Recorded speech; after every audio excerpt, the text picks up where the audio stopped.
everybody, it's Bevin. Welcome to Bevin, a femme over 40 and her friends podcast. I'm your host, Bevin. My co-host, Biscuit Reynolds, is at home. He doesn't like to come out into the forest, even for the podcast. I've eaten a forest fresh apple. I'm ready to talk. Today's episode is with my teacher, Leah Garza. Leah is someone I have known. She's like a friend of a friend. That's how it began. And then I slid into her life through social media. And then this past year, I've had the incredible privilege to get to take her Akashic mentorship study. I don't even want to call it a training, but it is classes, but it's also a daily practice in opening our own Akashic records. And we talk about that in this episode about what that is. But I have to say the Akashic mentorship has been transformational for me. It has certainly made me better at the three things that are most important to me in this life, which is to be great at teaching aerobics, to love my people better, and to be a better Bevin and to be more myself.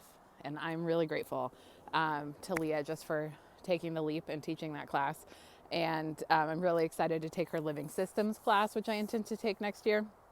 And the next level of Akashic mentorship. I'm here. I'm a Leah Garza girly. She has a great podcast, Magical Baddies. So worth your time. And I'm grateful. This is my third time having Leah on the podcast, and I hope that you go back and listen to the other two episodes, although you can start at this one, because I think there's been a great evolution in my experience of relationships and relational intelligence. I've also it's been helpful too to study with Queer Cosmos, Colin Bedell, who's also been on the podcast a couple times, about his relational intelligence skills. Like, he has more skills, and Leah has more theory and framework about how to perceive people and love people better. She really teaches a lot about falling in love with the world around you. And the key difference, which she explains the first time she was ever on my podcast, is there's relational understanding of the world, like I am because you are, I am in relationship with you, versus a more colonial transactional view of the world, which is transactional relationships. It's very tit for tat. That's not how I love. I love relationally. I am just here to pour love and to receive love. And frequently you don't receive love from where you give love. I think everything is like an infinity symbol, like you're giving and receiving in different directions, but it all comes through. Everything is energy and it's just flowing. And also a profound thing I learned from Leah is that, so first of all, I didn't learn this from Leah, but this is an important foundation, which is you don't set boundaries with people you don't want to be in relationship with and maintain a relationship with. So if someone is setting boundaries with you, it's because they want to maintain a relationship with you. Then they're giving you the container with which you can maintain that relationship. But the thing that she taught me is that just because someone that someone perpetually violates my boundaries, right, for example, doesn't mean they don't love you. And that is just so true. And that has been something I've really learned in this lifetime, is that love doesn't create the action. Love is a verb, but also people need to know your recipe. They need to know what are your boundaries and what's your love language. How do you feel love? How do you experience love, right? And so I just think it's so cool that in this life we get the chance to love and be loved. And Michael Bernard Beckwith has been teaching this month at Agape, is that we're not here to perfect our judgment. We're here to perfect our loving on this planet. And so you don't incarnate to be judgmental. Dolly Rebecca Parton says this, if you're spending time judging people, you're doing the work of God. That's not your work. Your work is to do you. And she's like, I'm here to love everybody. And I love that about her. And so I try to emulate that as much as I can, is to just be loving and giving within the container that I'm willing to do. And I just want to share, I recently decided to create some boundaries around my Instagram stories. So I'm really working on not being attached or addicted to Mark Zuckerberg's apps. It's really hard. Discord is my favorite alternative to that. And I have a Discord server for my Patreon. And Patreon is a membership support site. That is the reason why I can do this podcast, is because I'm supported by folks like you who find value in what I put out in the world and want to support me monthly through my Patreon page. And part of that, I have a Discord server as I call it the virtual locker room, because my primary deal is I teach aerobics. Fat Kid Dance Party Aerobics is for anyone who's ever felt left behind in mainstream fitness. If you've ever been called too fat, too much, or felt too awkward to dance, mine is the supportive class for you because nobody ever died of awkward. So I'm here to do that, and my members get to come to my Zoom aerobics classes. I have an on-demand membership, and I also do spiritual self-care lessons, so I get a lot deeper than what I offer for free on my blog, which is queerfatfemme.com. I've been working on that for 15 years. It's kind of hard to believe. Since 2008, I've been blogging away. And this podcast, which I started in 2019. So I can't believe this is 5 years of podcasting. And I did a podcast before, but those are in the archives. I'm never going to release those again. But I'm out here really just trying to pass the peace. I'm here to figure out how I can find peace in my life and share the recipe with everybody else. I am really out here to be a good influence. Take what you like and leave the rest. And Instagram changed blogging for me for a while, but then coming back to the written word and coming back to really focusing on creating a thing on a site that I own. I spend thousands a year on my digital footprint, and so that's part of what you're supporting when you support me, is just me being able to make these resources free for anybody who needs them. And I'm kind of out here being like Aunt Bevin. Like, I've just been queer for a long time and been running my own race and really working to just remove the judgment of a bigger society that just wants me to conform in order to belong. And I believe belonging is inherent. And you want to find groups and communities where you belong no matter what. And you don't have to there's no expectation of blind obedience. So anyway, my Discord is my alternate to Instagram. And I've been trying to figure out how do I want to create on Instagram still. And I have to say, I just love doing Instagram stories. It's like creating a little 1 to 10 minute TV show for the homies every day. And I just love it. I don't know what it is about how much I love it, but I do. But I've also recognized that there's a bunch of people, probably about a dozen or so accounts, who never ever like my posts and never interact with my polls and just don't interact with me at all. They're just there watching. And I decided I wanted an even energy exchange in that. And it's not even an even energy exchange. It's just a little bit of energy in exchange for all the work I do to put it out there, right? And to entertain people. But I'm not really here for entertainment. I'm really here to empower people. And I just didn't like the idea of people just not wanting me to win. You know what I mean? Because the algorithm is so mercurial. It used to be that 1,000 people would watch my stories every day because Zuckerberg would put me in front of people. But now it's if you have more than a few hundred folks on Instagram, they hide you from people. Everyone I know who's a creator who has a little bit of a following even struggles with getting in front of the people they're trying to help, right? Even just the people who actually follow you, right? So I have decided to block people who aren't interacting with my posts, who don't like my posts. And this doesn't apply to anyone I know in real life. I'm not actually taking attendance, but there's a dozen. I'm a Scorpio moon. I'm a natural detective. I can see and I know who is watching and who's not participating. And I'm not here for it anymore. I'm really here to exchange and connect with people who want me to win in life. And there's plenty of people out there who do not want me to win, and that's okay. They can read my free blog if they want. They can listen to my free podcast, Hi Haters. I think if you spend any time with me, you're a fan in some way. There's something about me that's drawing you to me. But I'm not here for you. I'm not playing for you. I'm playing for my true fans, the people who really want me to win and who like everything that I put up there, right? So just making that choice, I did it about a week and a half ago. I feel lighter. I feel better. I feel so free. I've made this choice. And I created a container where I can feel good creating. And also still kind of limiting my time on Instagram. I've also been in these times of genocide, I just want to address the genocide that is ongoing. I'm not excited, and I don't admire people who aren't in alignment with my values. And it doesn't need to be the exact values that I have. Almost all of the people I admire do not wear masks, and I still wear masks in public. That's very important to me, but I think that you can model community care in a lot of ways. I also am not necessarily just saying, because you haven't taken a stance this way or that way. I don't think anything's a binary, but if I see someone's in alignment with values, I'm going to stay paying attention to them. And I say paying attention because attention, time, those are two things that kind of go hand in hand, and money are the three ways that we can resource people and robots. And the robots are paying attention to who's paying attention. They really want your attention.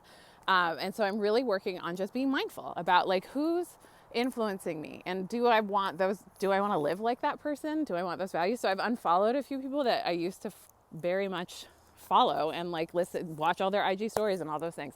So I just want to encourage you in these times, figure out who you admire and remember that you become the 5 people you spend the most time with, and curate who you spend that time with. So that's all to begin this episode.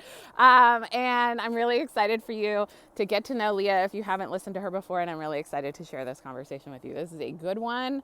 So take it away, Bevin and Leah from the past.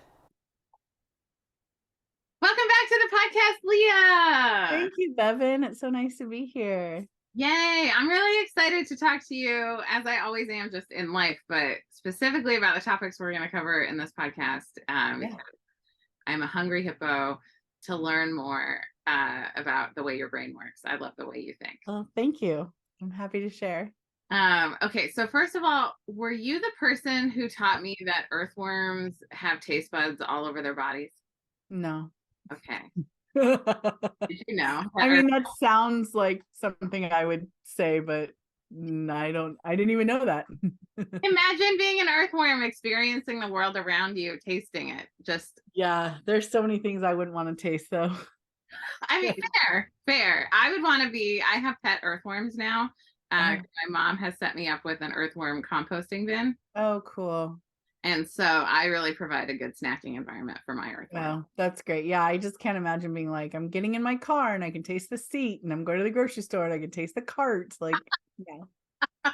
Fair. But if you were an earthworm and your whole existence was about wiggling and eating and pooping, Yeah, if I know that I'm only going to be like in dirt, and I don't know what the point of an earthworm having, maybe they detect different nutrients in the soil, or maybe temperatures or vibrations, or who knows, but I can't imagine that being useful as a human being in LA.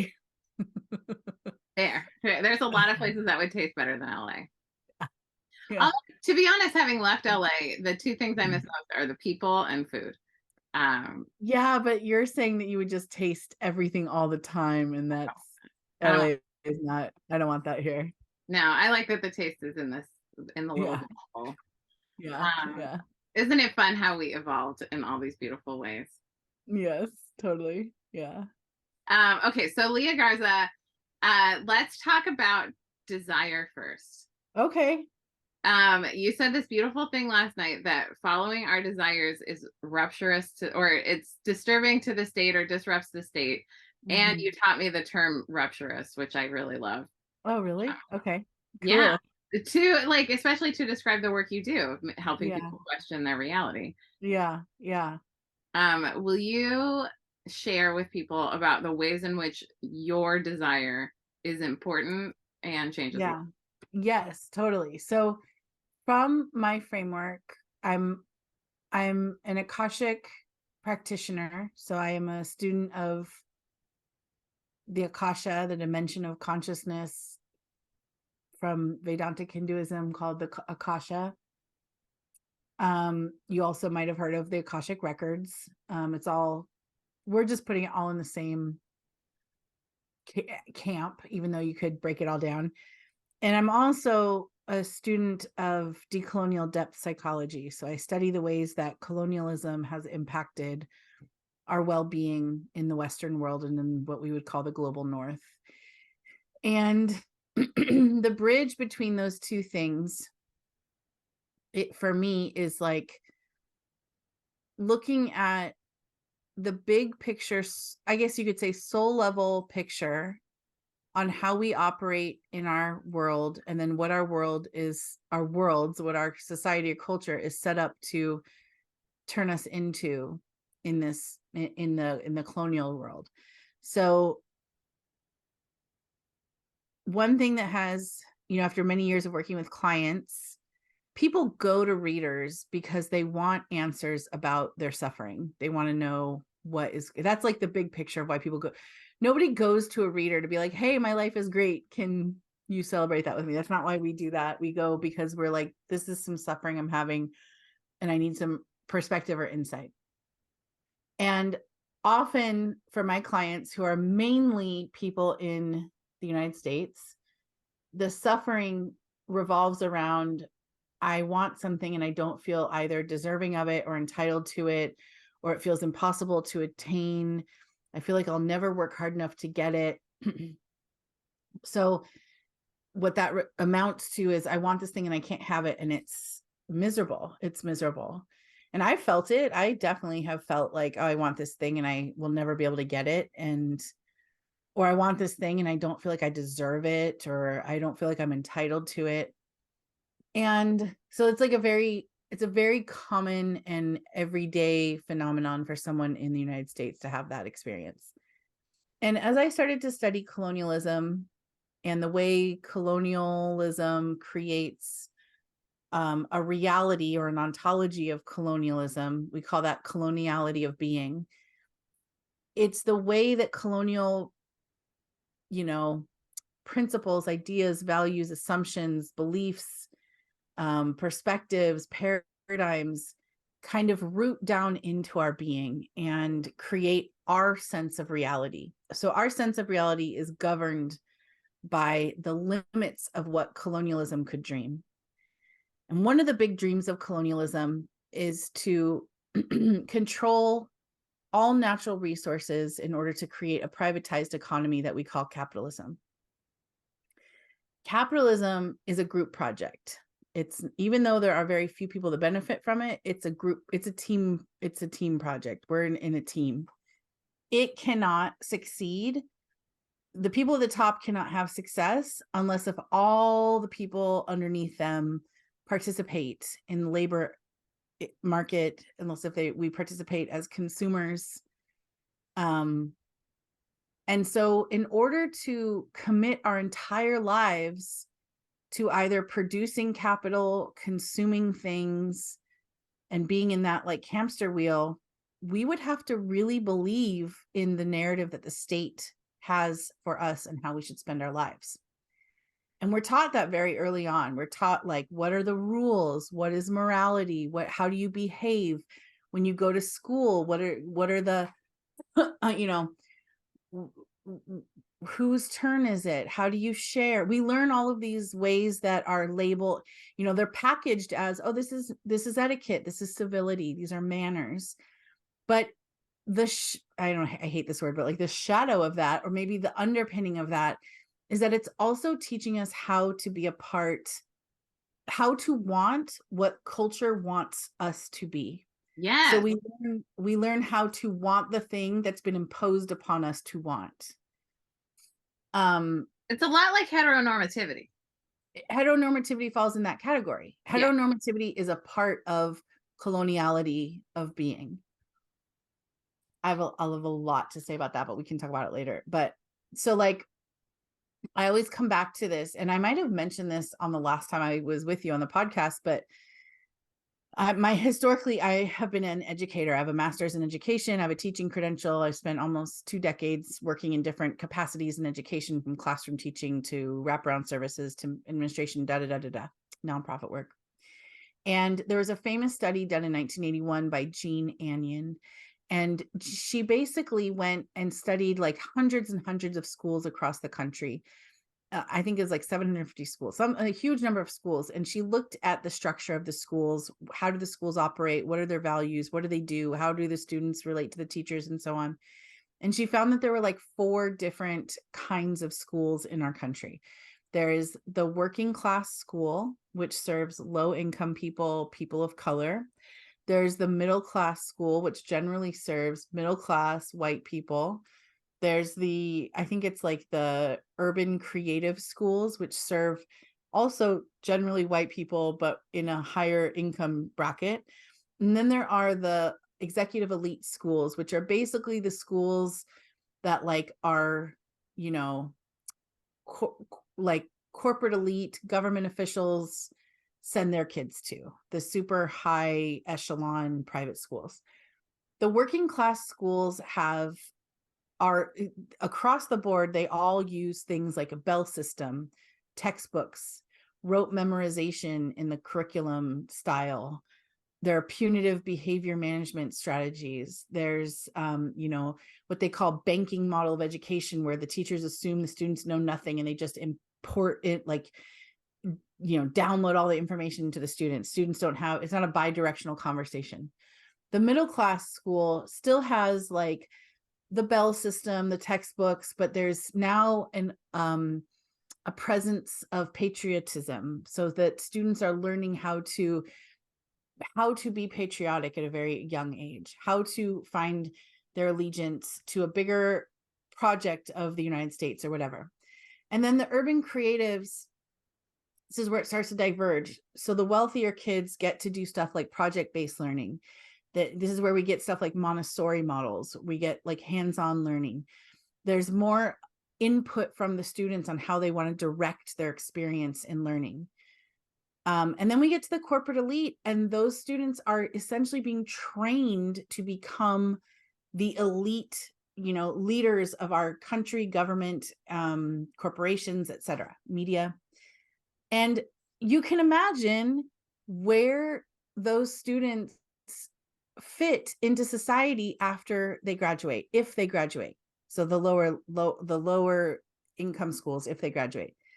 The working class schools are being trained exactly to be laborers, to work in factories, listen for bells to tell them when their break is, to follow rules, the schools are producing the labor market. The middle class schools are producing middle management. The urban creatives are producing like the tech workers and like the entrepreneurs, and the executive elites are producing the high level leadership. So we learn very early on how to desire what is imposed upon us at any level.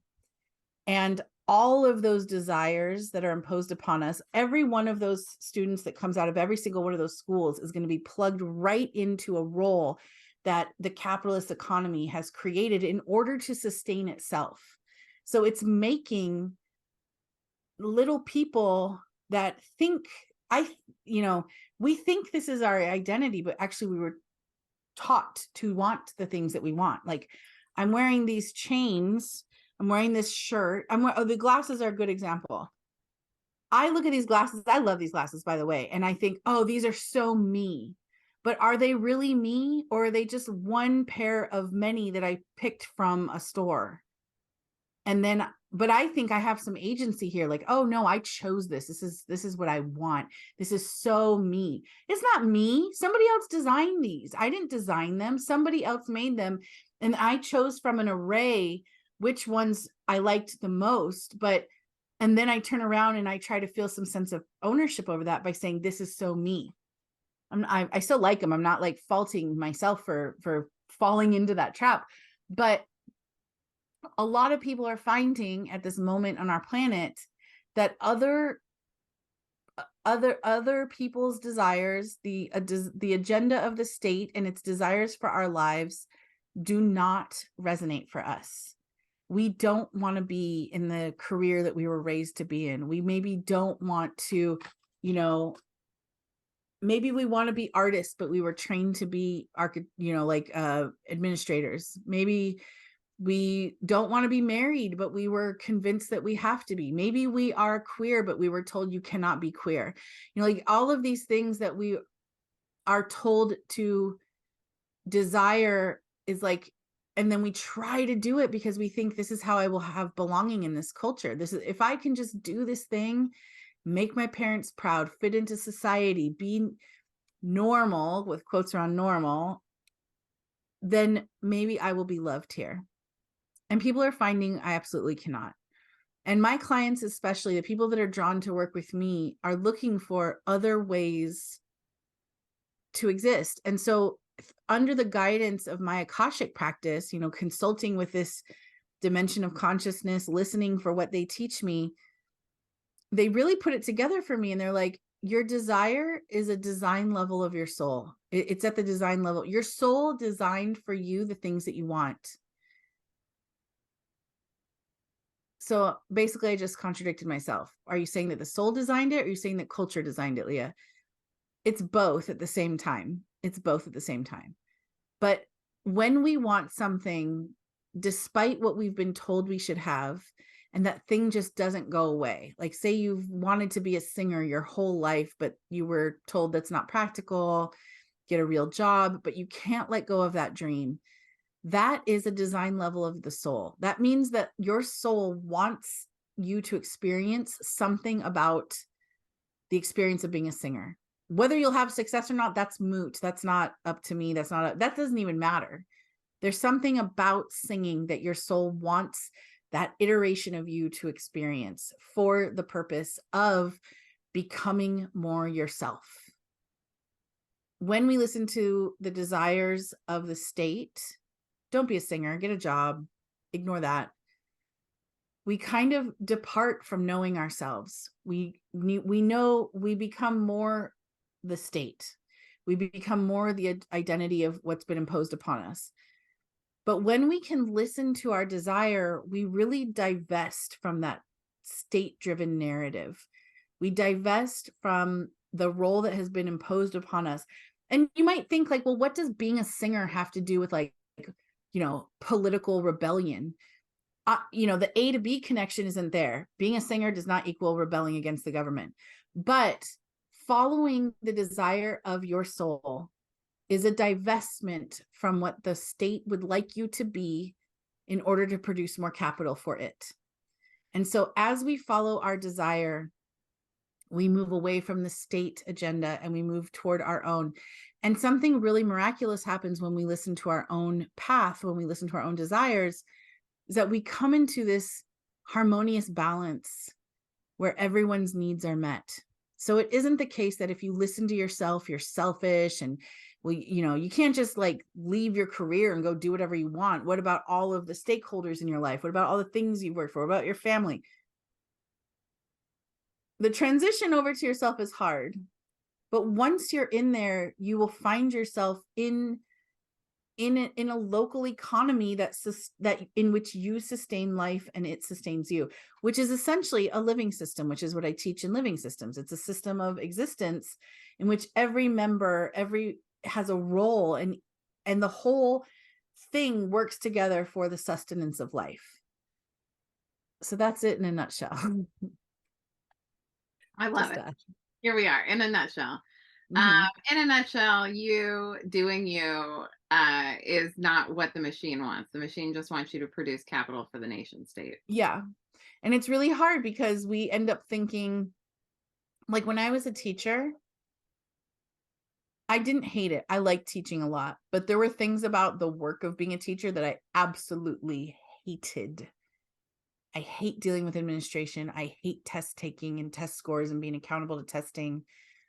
I hate that you can't talk about certain things. There was things that I just hated. And yet I would say to myself constantly, like, no, you're a teacher. You love this. That's just, even though it was like depleting me and killing me to be doing the things I hated every single day, I believed that my identity was to be a teacher. I chose this. This is so me. It wasn't me. I mean, in many ways, you still are a teacher. I'm definitely a teacher. Yeah. Mm-hmm. The act of teaching, I love that role, but the work of teaching in public schools is abhorrent and should be abolished. Yeah. Will agree. As someone who really, I think in many ways we're just not taught how to bear uncertainty, which is the only reality. Yeah. I think part of like test taking, like pass fail, is not life. Life is really fail, fail, fail, succeed, fail, fail, fail, succeed, right? Right. Well, a standardized test is a really good barometer for seeing where a student will fit into society. Like it's a very good barometer. There is a whole like there is a whole field of study that has shown that like students that test early on poorly get tracked into special ed. Students of color that get tracked into special ed get tracked into prison. So tests are pushing you in directions. Can you speak to the ways in which parenting is the front line of the carceral system? What do you Well, like, okay, so, like the school system is tracking kids towards, prison, right? And then yeah. parents are like sort of an actor on behalf of the state, like trying to get us into this conformity. Like, you have to do this, you have to do this, and you need to fall in line or you're going to get punished. And Mhm. just thinking about that, I don't know where I read it, but I was reading it recently about like how parents are that front line of the carceral system, and like the way that we're taught to parent through punishment is sort of setting people up for like conformity at all costs, or you will be rejected by society and put I away. don't know if I agree with that. I want to push back on any kind of statement that pathologizes a person or people inside of the nexus of the carceral state, because it isn't, if parents are acting on behalf of the state, then they also have become victims of the state. So it's really hard for me. I see what you're saying, but it's really hard for me to agree with that. And I would also say that my instinct, I'm just speaking on instinct, I don't have any data to back this up, is that would be different for white families compared to families of color, because families of color who have system involvement and whose kids are tracked into like juvenile and then adult incarceration are often victims of recidivism too, going in and out throughout their lifetime experience in and out of the system. In which case, I don't know, it has just been my experience, both from inside my family and as a teacher in like low income communities of color, that the parents are trying to keep their kids, like they're on the same side, and that is the side against the police in general. So, but I can see white families from inside and outside of my family, like experience from inside and outside of my family, where the parents do invoke that kind of punitive stance. Yeah. So I don't know. That's just my hunch, but I haven't studied it to be able to back that up. I love the way you think. I'm glad you're willing to discuss. Thank you. Okay, so my next question for you is, I wish we had your slide that shows the two directions, but will you talk about attempt versus outcome? Yeah. Yes. So in the mentorship that we're in together, Bevin, the point of the Akashic mentorship, well, what would you say if I could talk about, if I ask you like, what is the objective? What's the goal for someone to take the mentorship? What would you say? Like if someone's like, hey, I'm thinking of doing this, Bevin, what do you think the goal is for students in this class? It's interesting because people on the outside of me think it's a class about readership for the Akashic Records, but it's actually more of a class about becoming more you and yourself and developing a strong relationship with the availability that we all have, I think. Like, I think we're all psychic to a degree, and like we can, and I don't use should unless I'm very intentional about it. We can and should develop a relationship with all of this guidance. It's just available close as our breath. Yeah.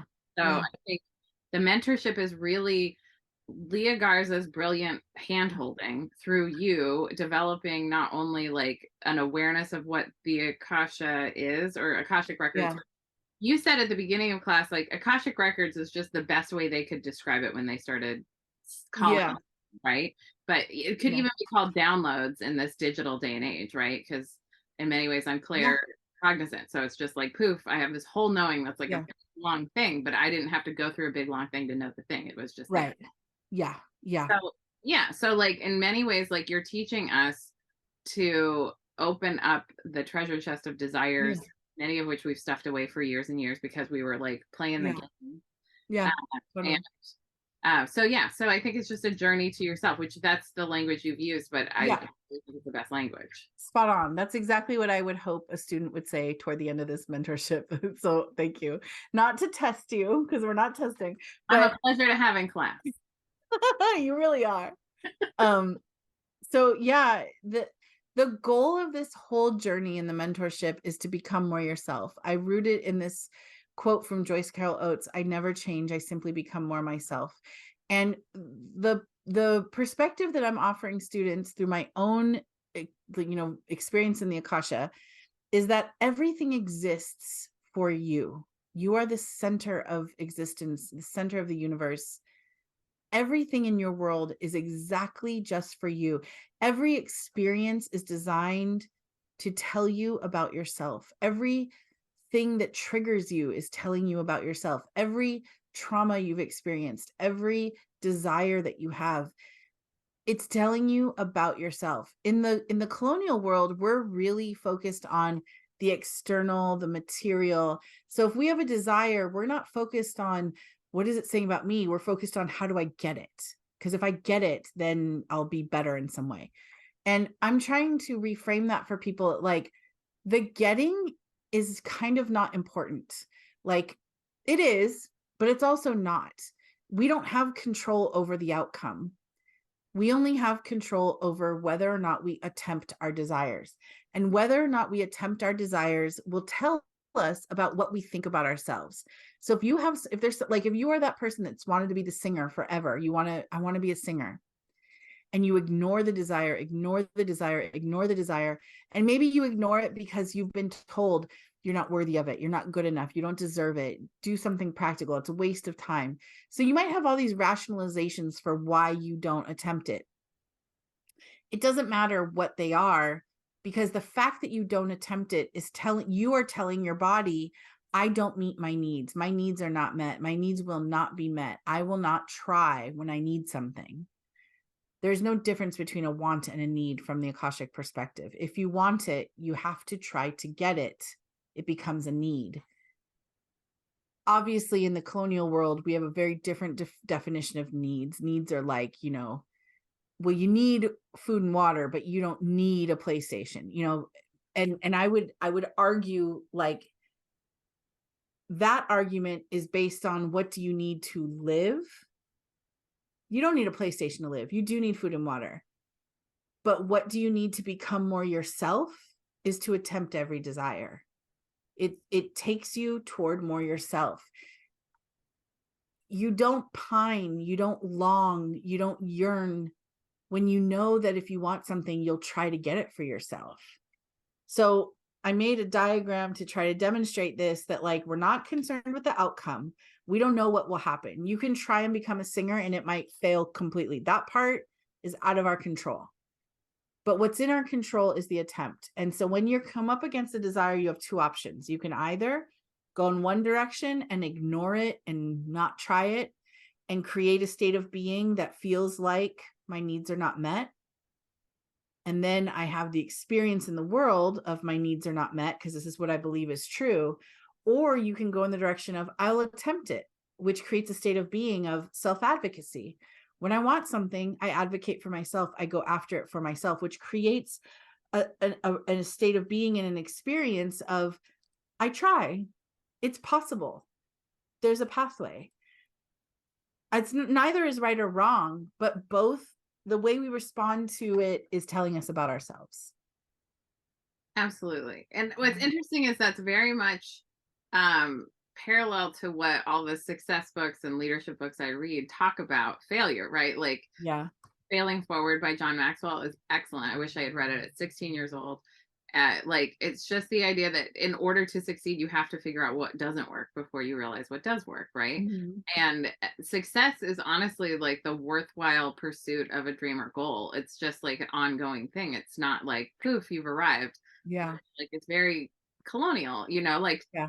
do a trick, get a treat. It's teaching you to be an employee versus the entrepreneur is paid to figure things out and solve problems. Yeah.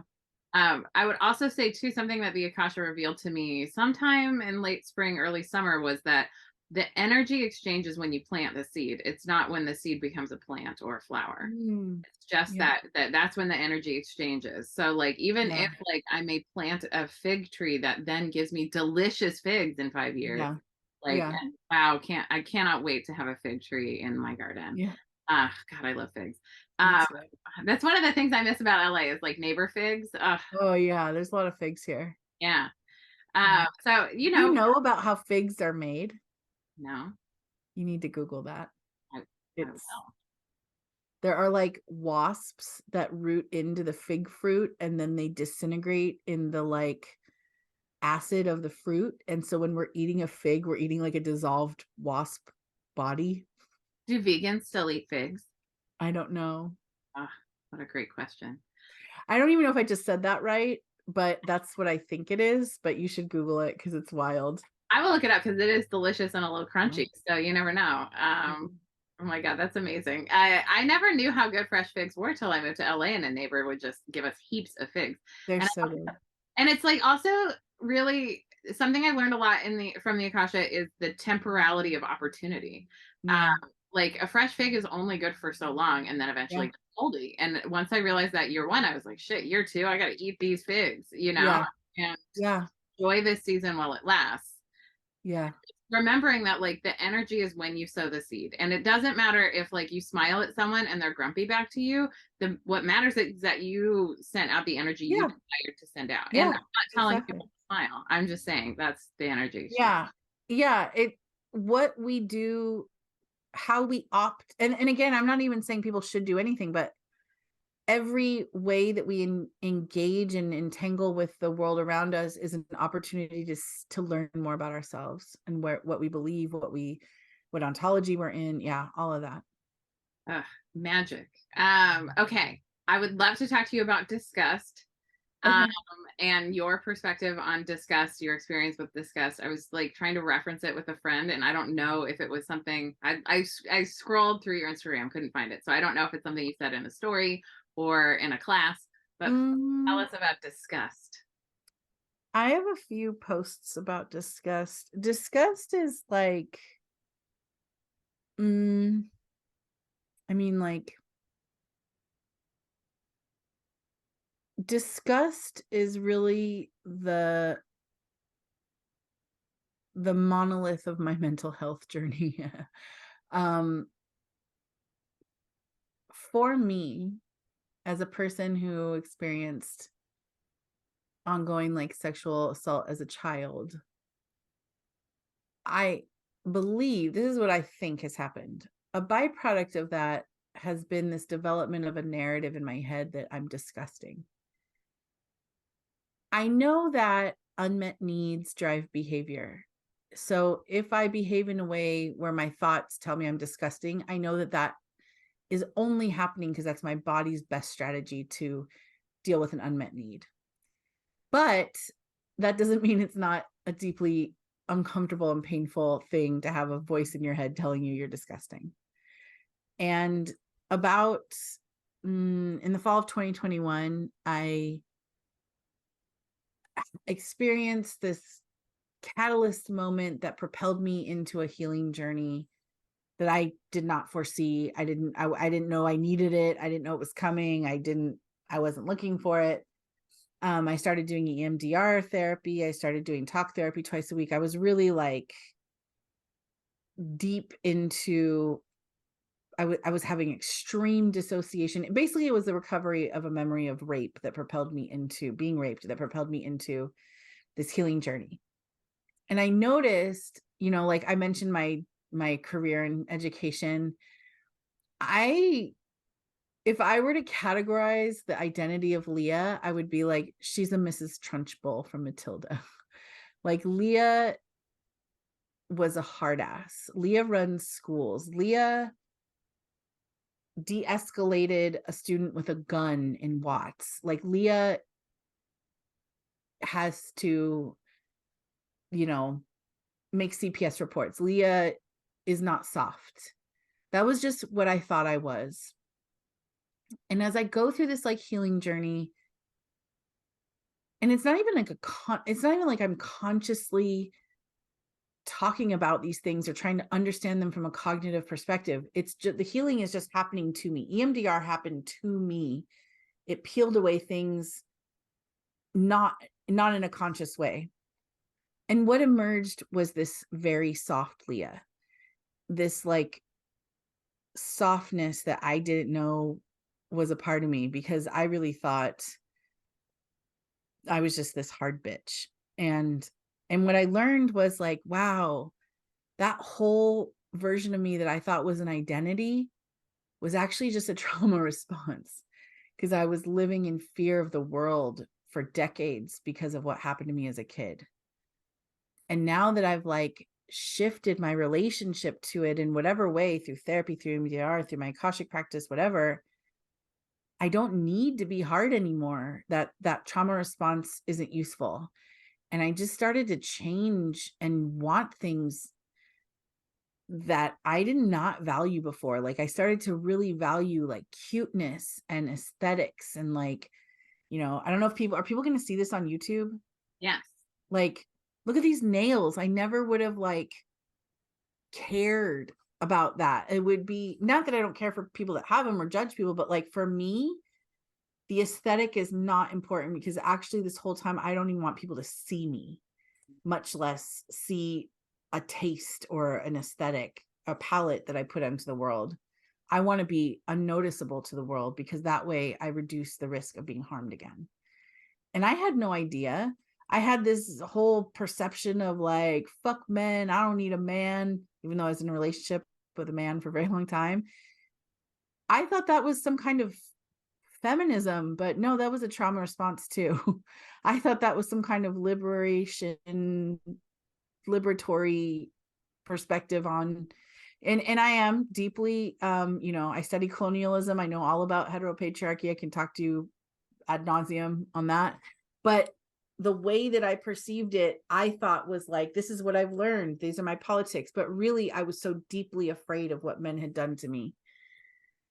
And these things just started to melt away. And I started to have these new like interests and longings to like be in the world and like be seen and be attractive and be cute and be soft and be romantic, and almost like I was just like starving for it, and I couldn't quench, I couldn't like satiate this need to be like perceived and touched and related to by the world.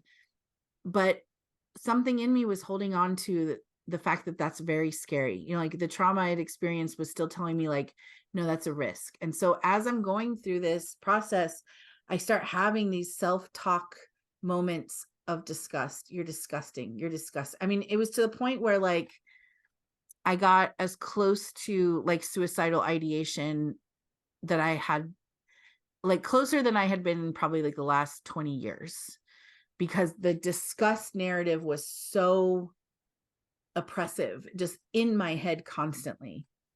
And thankfully I had my Akashic background. So I know, Leah, that's not you. These are thoughts you're thinking, because this is a strategy to deal with whatever the risk is that your body thinks it's going to endure by you going out and trying new things in the world, being in relationship, talking to random strangers in line at the store. Like this is not who you are. You aren't actually disgusting. And I also knew from my own education in colonialism that the way I was conceiving of disgust is actually maybe like a narrative that was conceived in like early race science and anthropology. The idea that there are bodies that are disgusting is one of the ways that the medical model was created, that there are normative bodies and there are non-normative bodies, and the non-normative ones aren't just ill or pathologized, but they are disgusting. And I started to really dig into, you know, my disgust revolves around like my fatness. My disgust revolves around my hardness. My disgust revolves around my, like, I have this joke that I'm like a very administrative person. Like there's nothing to me. I'm just like an administrator. Like that's always like a joke that I have about myself. Like my disgust revolves around that. Like nobody wants to invite the administrator to a party. You're just a bummer. Like all of these things were cropping up, and knowing that they're not real, but knowing that the experience was real, I started to like really dig into what it is. And I wrote this paper when I was doing my coursework for PhD. We had to talk about sites of violence. And I talked about my body being, as a fat body, being a site of violence. And what I came to in the paper was that I've been told my whole life that I'm not attractive because of my body, but I know that I've experienced people being attracted to me. And then in that like nanosecond after understanding that, I also see them be so conflicted by being attracted to a fat body that they invoke whatever the colonial narrative is to like get that out of their heads. And so I've had the experience, and maybe you've had this experience, Bevin, or maybe some listeners have had this experience where like someone hits on you. You're like, no, thanks. And then the next response, and this is only from cis men, by the way, the next response is like, well, fuck you, you fat bitch. So it's like, well, just, that's funny because just 1 second ago, you know, like I can see the two narratives right next to each other, fighting with each other about how people are receiving me. But the one that wins out is that I'm disgusting. And what I started to think of was like, wow, just the presence of my body alters people's states of being. It puts people into conflict, and it puts them into conflict that they being in proximity to fatness jeopardizes their own belonging and their own ability to be loved. So they want to stay as far away from it as possible. And I was like, that's kind of like spell work, actually, to like shift reality with just my presence is like kind of, I mean, it's kind of magical in a sense. And I don't mean magical to make myself feel good. I mean, magical that like it's altering reality. It's like doing magic. And, you know, none of this is, I'm not saying any of this to be like, I'm happy about it, or, you know, I'm not saying any of it to be self-congratulatory. I'm not saying any of it. I don't really identify myself as like a you know, a fat activist, or I just like, it just hasn't been my thing. But I certainly can see the way it's deeply tied, like my body is deeply tied to disgust and how people experience me. And so that was all coming up so strong as I'm like going through this healing process. And what I like started studying were like the disgusting goddesses that are out there, like in the Mexica pantheon, the mother goddess Coatlicue, who wears like a necklace of hearts, human hearts, and she wears like a belt of like men's hands and feet. And she's often seen as having two serpents as a head. And she's like very rotund. She's like short and square shaped and stocky. She's not statuesque. She's not Amazonian, but she's like a very potent god in that pantheon. And I just started like reading more about like, where does this come from and what am I actually afraid of? And what I found was that disgust is not real. There's nothing disgusting. Like disgust is real. Like if I like, you know, open the milk and it's past the date and I sip it, and, whoa, it's disgusting. Okay, sure. I had like a visceral response to something that I shouldn't be eating. But human bodies cannot actually be disgusting, but we're taught that they are. And so then we believe that they are.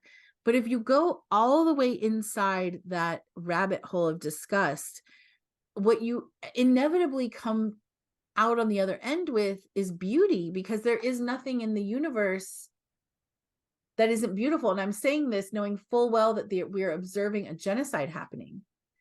And I still stand by it, that like across all existence in and of itself is beautiful. And it's not beautiful that's like charged with a value assignment the way we assign beauty in our colonial culture. It's like the poetics of existence. It's yeah. So disgust is an illusion, but the experience of the threat of it is so real. I love the way you think.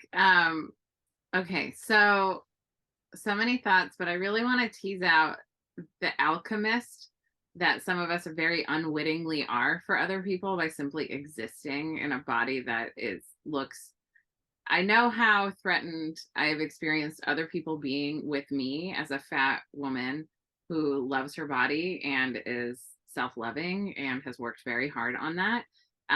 And where they feel threatened because they bought into this system where if they policed their body to be thin and maintained this like normative shape, that therefore they would be safe and have value. Whereas I experience safety and value because I am and because I choose that. And that is very threatening for them. Yeah. Um, Yeah. yeah. And the same thing too for men, like, and that whole, like, I mean, listen, cis men, privilege means you didn't have to think about it, right? So they just get to exist in this world and now confronted with the ways in which other people are liberated, right? And like, it's really interesting how it's like, if you don't, like, they really operate out of this desire forward, and it's their sexual desire where they just get to desire something and hit on people and do whatever they want, even if it's totally inappropriate. And like, then it switches to, well, I'm going to try to control you in this other way. If you won't submit to my desire, I'm going to try to control you in this way. And it's really interesting, like, how I think in order to really just live in a way that is soft and I think happier for people in general, like, is to also just kind of release all these ways in which you need to be in control of other people. Yeah. I don't think that cis men didn't have to think about it. I think the process of genderizing for any gender is soul crushing. Yes. Cis men have been crushed into being cis men, and our society is set up to give them privileges that other people are not granted.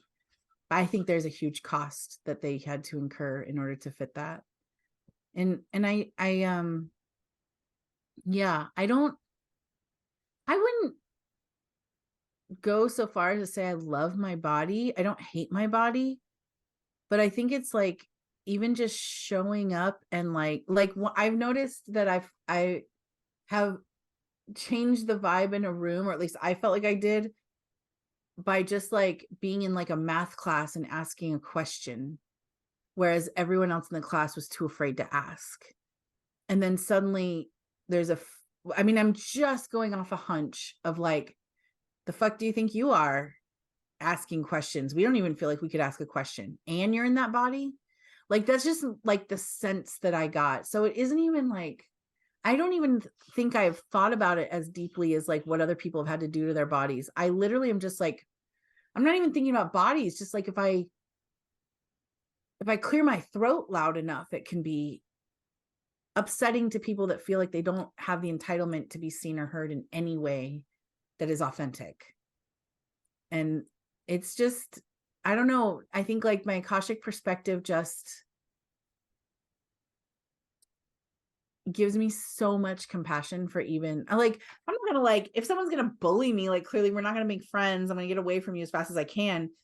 And then when I get home and I have some distance, I'm gonna have so much compassion that, like, that's the best way that you knew how to relate to the world, was in that way, because you don't have a better strategy. And that sucks. That's so miserable, because on the other side of disgust is beauty. So if you could get through your bullshit, the whole world wants to love you too. It wants to love everyone.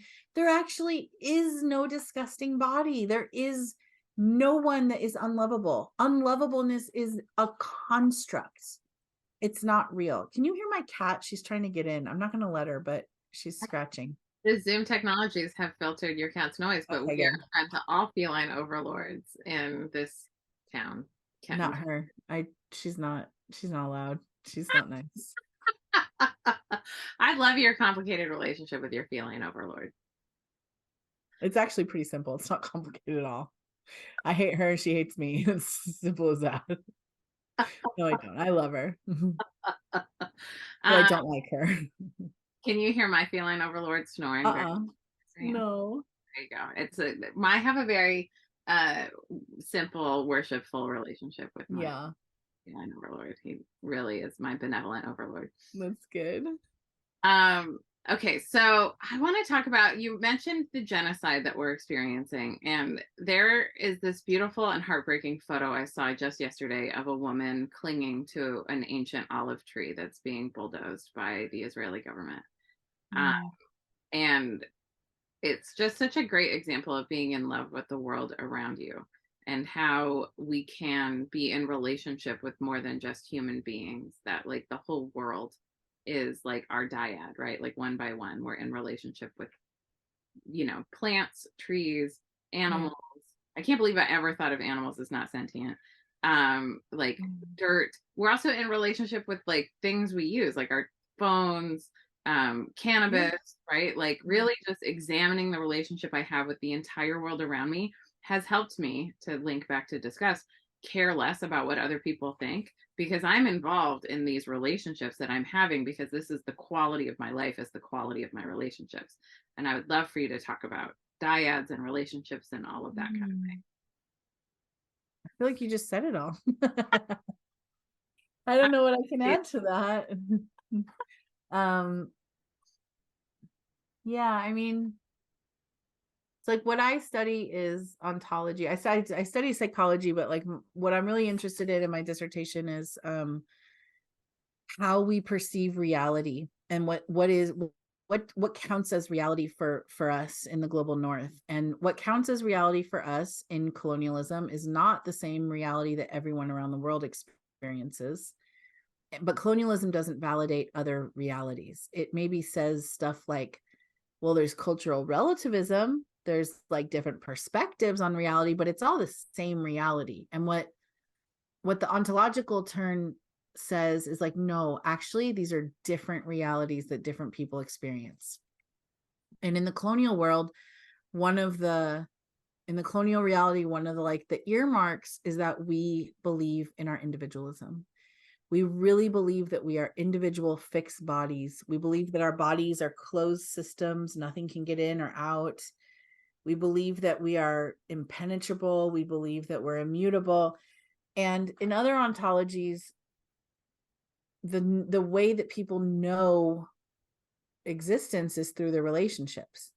And in my living systems class, I compare the ontological differences between cogito ergo sum, which is the Rene Descartes, the Cartesian concept of I think, therefore I am. So like because I cognitively know, that is how I know that I exist, versus the, kosha,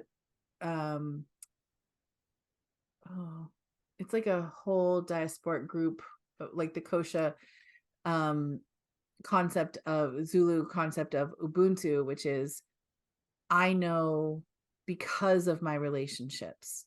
I know who I am because of my relationships. I know what reality is because of relationships. So those are like, I'm not giving like a moral judgment or a cultural assessment of those two things. I'm just saying that those two concepts come from different realities, different, not just different perspectives on reality, but literal different realities. And it looks, for us in the Western world, we don't believe that that's a different reality, because we only believe, well, no, they're in the same world that we're in. Like I can stand next to a Zulu person and we're standing on the same land, so it's the same reality. And it's and what the ontological turn says, like, no, it is a different reality. And so like one of the things that I'm really like, a good example of this is there's a scientist that I study, her name is Karen Barad, she's at UC Santa Cruz. She's a feminist quantum physicist, and she proposes this concept. She has a lot of concepts. She wrote the book Meeting the Universe Halfway. It's excellent. And one of the concepts that she tries to get across in talking about entanglement and becoming and all this stuff is this idea of interaction. Interaction is the phenomenon of engaging with something, and in the engagement, everyone involved changes and shifts, versus the idea of interaction, in which two bodies might come together, interact, and then leave untouched. So they're like, the example that we've seen, like I think there's a YouTube video about this, is like, even if you didn't get COVID, you still knew about it. Maybe you knew people that got it. maybe you knew someone that died from it, maybe you got the vaccine, maybe you got tested, you still, and when you engaged with all those things, you changed with it. You're not the same person that you were before COVID happened, whether you got it or not. If you did get it, then it literally went into your body and used your DNA to recreate itself the way a virus does. So like you changed in that way. On a cellular level, you changed. So in the Baradian ontology, you interacted with this thing, you changed, it changed. We saw the COVID vaccine mutate into all these different strains. We saw it change in and of itself. We saw the way funding for things changed. We saw the way the news changed, the way it reported it. We saw the way, hospitals responded to it changing. All of this phenomenon is not just, oh, we engage with it and then we leave and we're done with the phenomenon. We change as we go. I mean, there are still places that might forevermore advise you to wear a mask when you go inside them, because they have changed because of the interaction. In interaction, in the ontology where interacting happens, you would be like, yeah, I got it, but I'm over it. It's done. I got COVID. Or I didn't get COVID. Thank God it didn't touch me. And you have a perception of, I'm unchanged. I interacted with it and then I'm done with it, but I'm not different. So in the interactive world, in the interactive ontology, we don't really understand relationships. We think that we are individuals and that we are immutable. But in this interaction, we understand that everything is relational. Does that address what you're talking about? It does. Okay, sort of. One of the most beautiful things I witnessed in my grandmother's life is when I was born and throughout my childhood and teenage years, she was a real estate agent in Beverly Hills, very fancy, and very much career identified Capricorn woman, which I'm grateful for the example of like a woman can do this thing, right? But then in her later years, I saw the way her eyes lit up when she was around her family. I saw how much her relationships meant to her. And how I was like, oh, interesting how like her value was really in this thing that she did versus later in life, her value, or at least the value she experienced in the world, was with these people she loves. And I think in many ways, like in my softening, because I really have also felt a softening over the years, as I increase, I would say it's self-compassion and then compassion for others and that feedback loop. Because when you're judging people, you're pushing them aside, and and then usually you're judging yourself. I think that's a feedback loop too. And it's just really beautiful how I love the way you talk about just falling in love with the world around you. Yeah.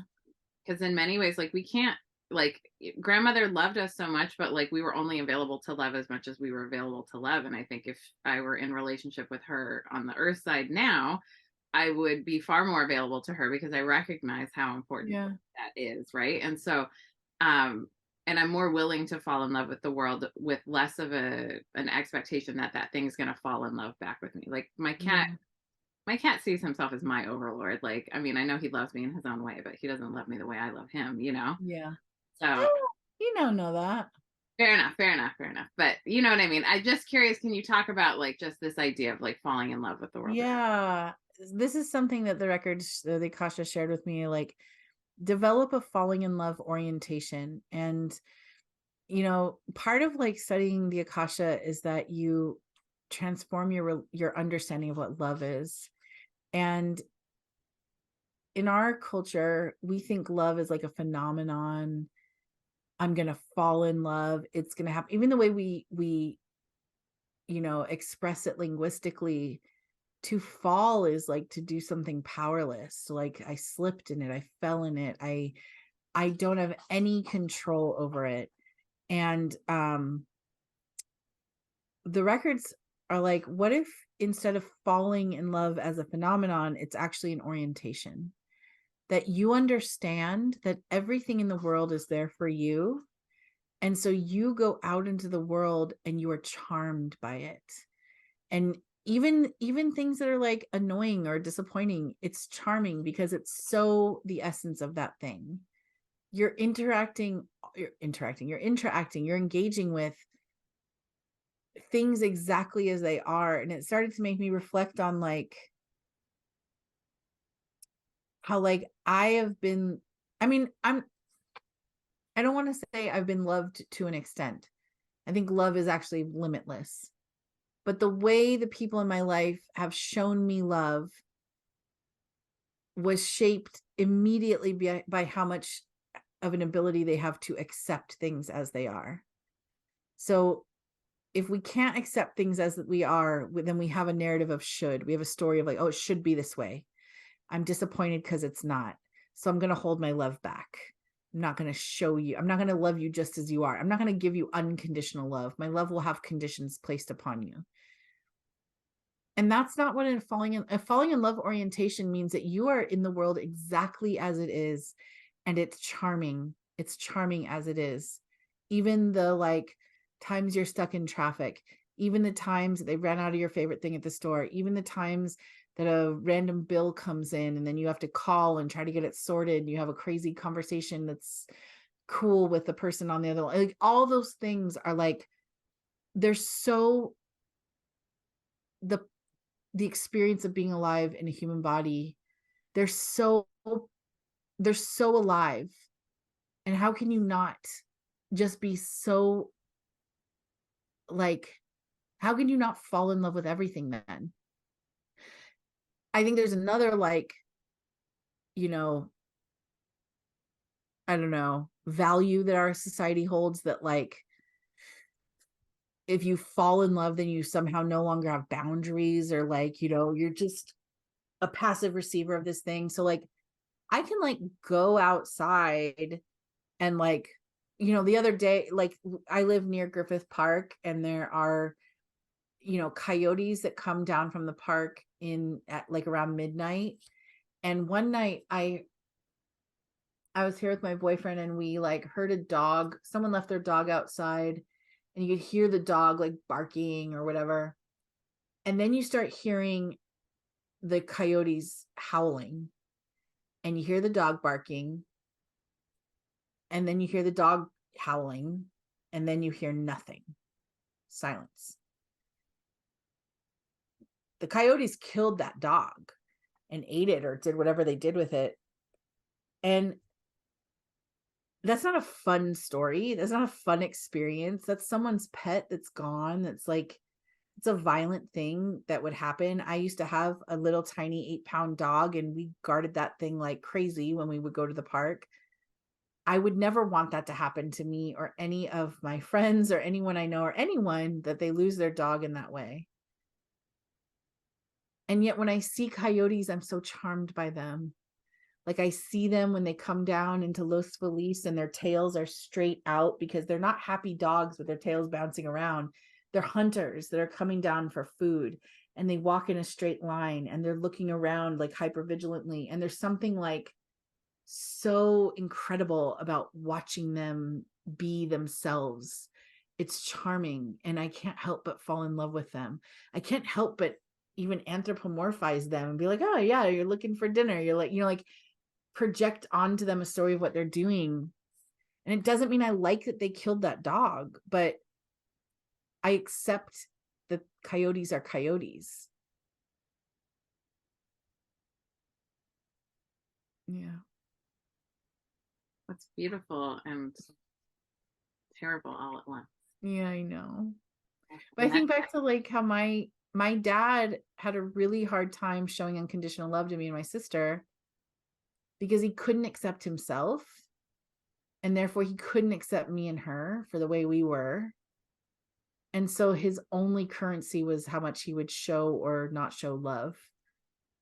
And yeah, it's miserable for me and her. I'm hell of in therapy for this for many years.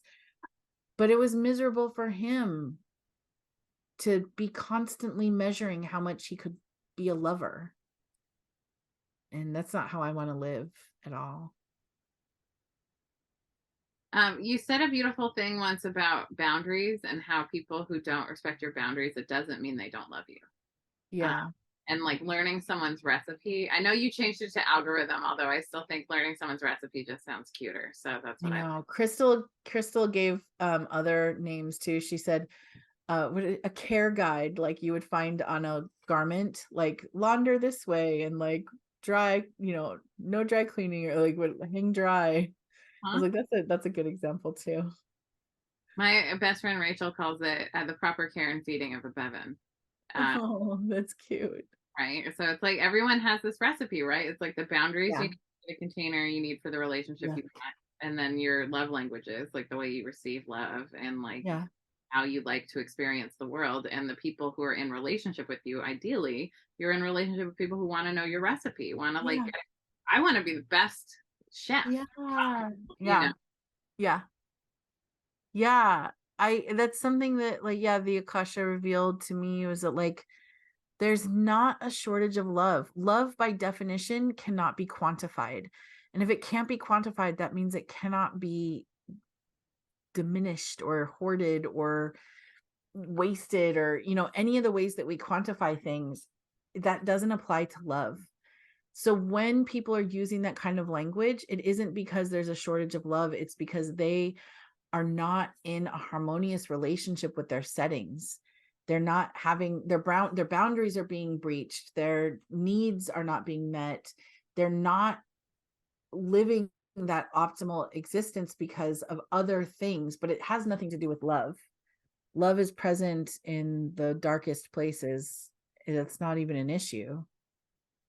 Yeah, but we just don't know. We often don't even know what our settings are. So how could we know how to meet those things if we don't even know that they exist? Yeah. And if we're bouncing back to heteronormativity, like if you're trained to think that love looks this one way, but Yeah. love can look lots of ways, even rough ways, right? Yeah. It's really interesting to just get to know yourself enough to know. I mean, I think knowing my recipe is more important than knowing anybody else's. Yeah. And And hopefully you get into relationship with people that do know theirs a little bit at least and can tell you, here's what I prefer, here's what I don't prefer. mm, And then you can decide, oh, can I abide by that or can I not? And if I can't, then maybe this isn't the right relationship for me. But it isn't because there's a lack of love there. You can love someone deeply and know like, oh, we are no good together. yeah, it's really true and like beautiful to understand that when you can come into alignment with understanding that like that's not a failure, it's just a lesson. Yeah. Yeah. Yeah. It doesn't make it easy, but yeah, I totally agree with that. Yeah. Yeah. Not supposed to be easy, it's just supposed to be worth it. Yeah. Yeah. um what was the last thing I was going to ask you about? Oh, I had a nice little cap. Oh, tell us about what you offered, living systems, the Yeah. Akashic mentorship, what that's looking like for 2024 and beyond. Yes. Yeah. So I do three things. I teach a course called Living Systems. I teach an Akashic mentorship and I do one-on-one services. My courses are winding down for the year. The first cohort of the mentorship, the second cohort of Living Systems are winding down in December. They're going to end. The new cohorts, Living Systems is going to start in March. Akashic mentorship level 1 is going to start in April. And then I'm hoping that level 2 of the Akashic mentorship starts in May of next year. Oh, level two. I know. It's exciting. Living Systems is a it's not a spiritual course. It's more academic and I don't want to say political, but because we don't study politics, but we essentially talk from an academic, and it's like an academic class where we talk about the ecology of belonging and offering alternative points of view on existence, including decoloniality. We go very deep into that, into ontology, posthumanism, border theory, borderlands, Nepantla. We talk about destabilizing the human body. We talk about modernism and how it has a hold on us. We talk about everything that colonialism has created for us. And we end the course with thinking about how can we insert our agency to do differently if we want.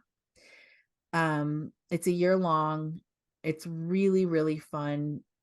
And it is a healing class, even though it's not a spiritual class. It's like healing to have a space to do this stuff.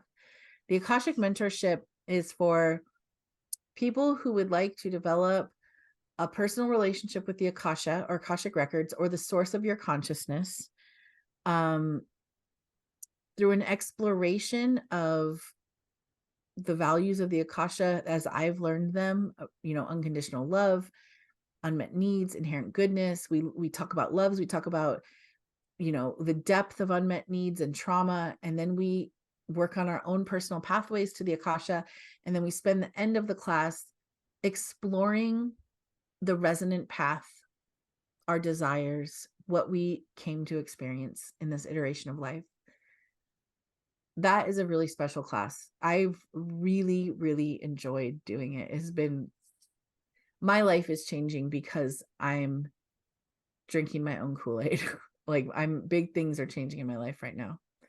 And the students who really participated in the curriculum, their lives are changing too in unforeseen ways that they are so excited about. And then next year, the level 2 is going to be called Relational Akasha. And we're actually going to study, I think we're going to cover 3 things. One is readership, which I didn't want to, excuse me. I didn't want to make a reader certification class. You can get that anywhere. And I'm not trying to recreate the hierarchy of reader and client. But people were starting to do readings. And I was like, well, if they're going to do readings and I'm their teacher, I may as well show them what I know. And they can do it however they want, but here's how I would do it. The second part of the class, I think we're going to get into how to use the Akashic perspective for conflict resolution and like being in community. And then the last part is about resonant sexuality and like beyond poly and how dismantling heteronormativity with the Akashic lens. Yeah, I know. Leah Garza, I have such a crush on your work. I'm so excited about level 2. This is thrilling. Yeah, me too. I feel like it's going to be the kernel of like this Akashic dating program that the records are like trying to tell me to start. Like really like they're really, really like guiding me to talk about this thing called resonant sexuality, which is like what I think I am now, where like attraction is only based on resonance for me. I no longer have a story of any identity. I don't have a type. And what does that mean then for how I relate to the world? What does that mean then for who I find marvelous and wonderful? And I don't know. It's just, I'm exploring this myself. Like, I don't really know what this is, but none of the stories out there for relationships and attraction are suitable to me. I don't match any of it. Leah, in my work with the Akashic Records, I have been gifted this idea of creating a matchmaking service. Yeah. That starts as a Patreon. People just want to support this thing to exist. I'm a very natural matchmaker, so I'm excited to know people and then put the connections together of like who needs to know each other, whether it be friends, comrades, lovers, whatever. But like these are people that need to connect. And like just developing the database and like using the Patreon money to help support somebody who can like make databases and like just create it as it flows, right? And so I love that you have this Akashic dating thing going through. Yeah. Like, dating is like such a trivial word compared to what, like, it really feels like what the records want me to do is like work toward shifting our paradigm of love and how do we love and be in relationship with each other in ways that don't feel transactional, don't feel scary, don't feel fear-based, ways that we can be our authentic selves, ways that we can, I don't know yet. I'm going to let it flesh itself out for me. I love this vision of like the way we receive is not the same direction that we give. And it's just an infinity loop of like, I just give to the world, I just sow my seeds and I just receive. And like, Yeah. that's, part of, abundance is asking Yeah. and receiving and Yeah. like, just being at the crossroads of all Yeah. of Yeah. Absolutely. Yeah. that. Okay, here's that last thing I was going to talk about is like desire and like being like when you're really on the edge of like what's never existed before because you're creating things, right? Like you're in the act of creating the singer example. I want a career as a singer to see what would happen if I sing, Mm-hmm. And like I really think that like we're leveling up what happens in the world, right? Like we level up the collective. It's something you taught me. Like it's like we level up the collective, becoming more ourselves and pursuing more of those desires on the edge of the matrix, which has not existed yet because this incarnation of Bevan hasn't existed before. Yeah. And then but then as we intersect with other people, it's like leveling up and creating even more than was ever possible. And not Yeah. and think about that in dyads, but then also in communities, right? Like whole beloved communities coming together to create things that haven't yet. Yeah. Yeah. Yeah. I mean, a lot of people have, over the course of the last couple of years, I've like given up an Akashic perspective on political phenomenon that have happened. Like, and people are very like soothed by what I have to say politically from the Akashic perspective. And people have asked me to comment on Israel and Palestine. And I don't want to. I don't have anything. I have an opinion. I have an educated opinion based on my education and what I've studied. But that isn't my work to tell people what my opinion is. My work is to help people feel supported to do whatever they need to do to make the changes here. So for like all the people that are in terror about what's happening over there, but they live here, it's really hard to hear, but nothing you do here is going to affect that except maybe one thing. No amount of marching, no amount of phone calls. The only thing that feels real to me that might amount to something shifting is if we collectively shift how we engage with the economy. The government cares about one thing, and that's money. It doesn't care about how many times you call your senator. It doesn't care about how many people are in the streets. It just doesn't. In fact, I made a post where I was like, in fact, it created a First Amendment so that you could safely go protest in the streets. It doesn't have to worry about you. You're covered. Go do it. It's fine. We made that for you. Do it. It has nothing to do with us being the government. It's almost like it's a distraction from what they're doing. They're like, some of our amendments, our rights. We're caught up over here, whether or not we can have guns, and they're over here, spending trillions of dollars on things that are going to actually ruin your life. So to me, I'm like, well, the one thing they care about is money. So then we would have to do something that impacts their money. But in order to do that, we have to do it together. One person can't boycott something. It has to be collective. But in order to do things collectively, we have to learn to trust each other. And how do we do that in a very distrustful culture? How can we learn to trust each other? And so to me, I'm like, well, my work might be helping people break through the barriers that prevent us from trusting each other.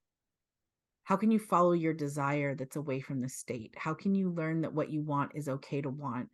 How can you feel safe and supported in the world? How can you mitigate risk? How can you level up the risk that you can withstand in order to do the thing that your soul came here to do? How and that might amount to like having a conversation with a neighbor that you've never considered before.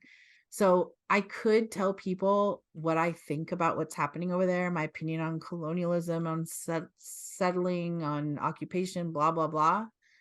But that just doesn't feel like it even matters for those of us that are not directly over there. But what does matter is how do we relate to each other here? That has that can have direct and immediate, like all of these marches that are happening, like boycott this one day only. That day will end, and then it's business as usual. And so what you're responding to you're not trying to make an actual change. You're responding to your own nervous system that can't handle watching terror happen in other parts of the world. That's a nervous system response. You're trying to soothe yourself by protesting. I can't believe I'm saying all this because this is cancellation level stuff, but I don't care. But that doesn't mean that we're powerless. It doesn't mean do nothing. It means we have to get in relationship with each other. We have to learn to trust. We have to feel like we can take care of each other, not from one of those like Instagrammy community care, like Instagram posts, but we have to learn to take care of each other as a matter of survival if we want to change our relationship to the government, because they will do everything in their power to make our lives hell if we don't operate within the roles that were assigned to us, which is what we talked about in the very beginning.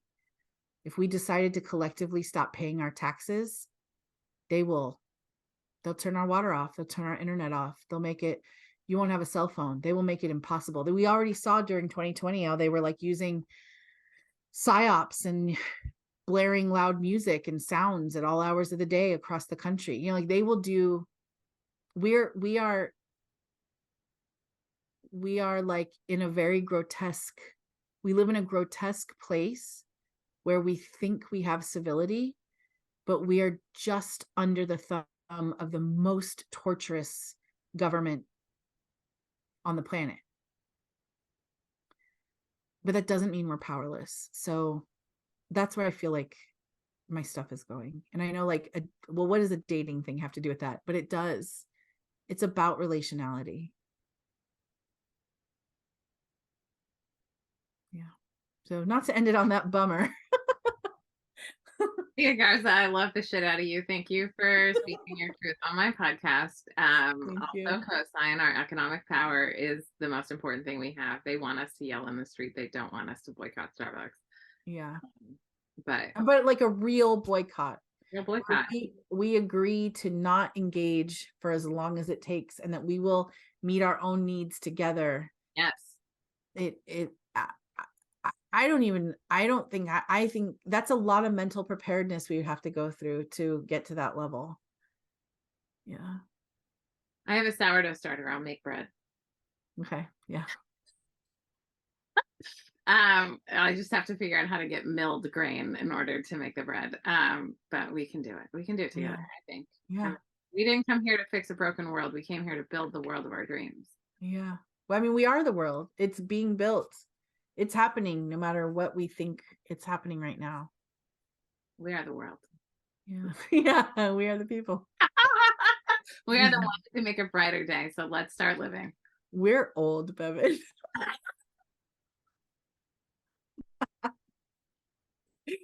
Leah Garza, how can people find you on the World Wide Web?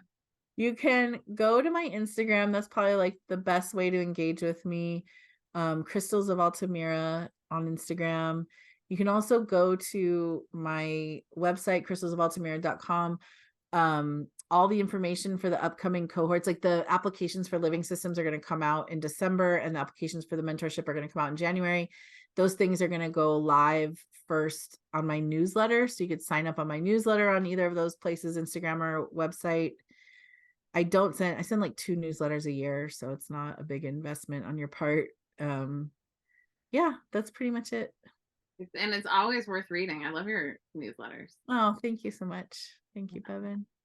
Thank you, Leah, for your time and for just being you in the world and learning all the things you've learned so that you could arrive in this incarnation and interact. Thank you. I love to do it, and I'm so glad I know you. Thank you so much, Bevin.